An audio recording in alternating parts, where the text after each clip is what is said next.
And good morning, everyone. Welcome into a brand new edition of Sports Medicine Weekly on this Sunday morning. So happy you are with us. I'm Steve Cashel, joined by my co-host, Dr. Brian Cole, the head team physician with the Chicago Bulls, one of the team physicians with the White Sox, also a sports medicine specialist, world-renowned surgeon from Midwest Orthopedics at Rush. Our producer is Shane Reardon, and our website is sportsmedicineweekly.com. You can listen to podcasts 24/7 on our blog, also by Apple, Google, Spotify, Pandora, YouTube, iHeartRadio, and wherever you get your podcast audio. How are you on this Sunday morning, Dr. Cole? Steve, we're healthy. We're doing fine. Great to Good. talk to you Well, this morning.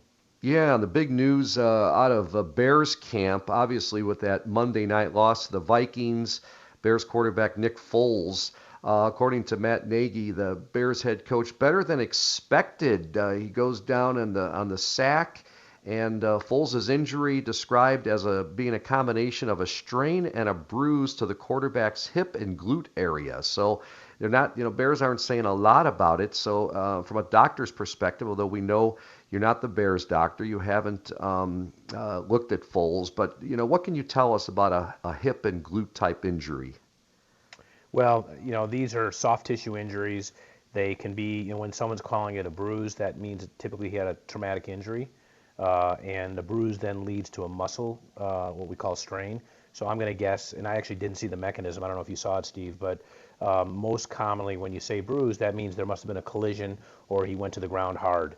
And there's pads there, but they have pretty light pads. So my guess is that he got an MRI like everyone does in professional sports, and he had some muscle damage, which is probably not terrible. It's hard to have a horrible injury put it this way, if it's that bad, then you end up having bone or cartilage or other problems. So if they're just calling it a bruise and a strain, I'm going to guess this is going to be a pretty quick recovery, especially if it happened traumatically. The worst ones are when a guy is running down in an open field and he has what's called an eccentric load, where the muscles are contracting very hard or very forcefully, and then the muscle tendon junction actually fails. That's a worse injury than having a collision, because a collision is usually just soft tissue injury that just has to heal. It bruises, it's very sore, but it's often more limited damage depending on the mechanism. So my guess is, statistically, this is not likely to be something that's going to be keep him out for very long.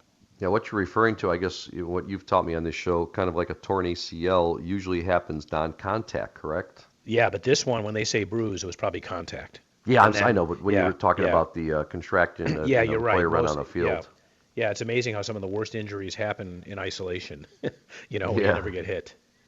Well, time now for our pro athlete injury of the week. We do it each week here on Sports Medicine Weekly, and this is quite an injury, Dr. Cole. Saints quarterback Drew Brees revealing he has multiple rib fractures on both sides of his chest and a collapsed lung on the right side. The two broken ribs on his right side occurred in the first half of the Saints' victory of the 49ers. The three fractured ribs on the left side are believed to have occurred in the game against Tampa Bay last Sunday. They did not show up as such on the x-ray performed at the time, possibly because of inflammation, but they were clearly seen on the CAT scan performed on Monday. So they're not sure when Brees is going to come back. The Saints are keeping it pretty close to the vest. They said he could play this week, but it's doubtful. But boy, those injuries are painful, aren't they? I will tell you that I've been very blessed, and I've had one broken bone in my life, and it was I was water skiing, and I wiped out. I don't know who breaks a rib water skiing, but I did, and it was the most painful injury I've ever had, and to the point where you just cannot take a breath.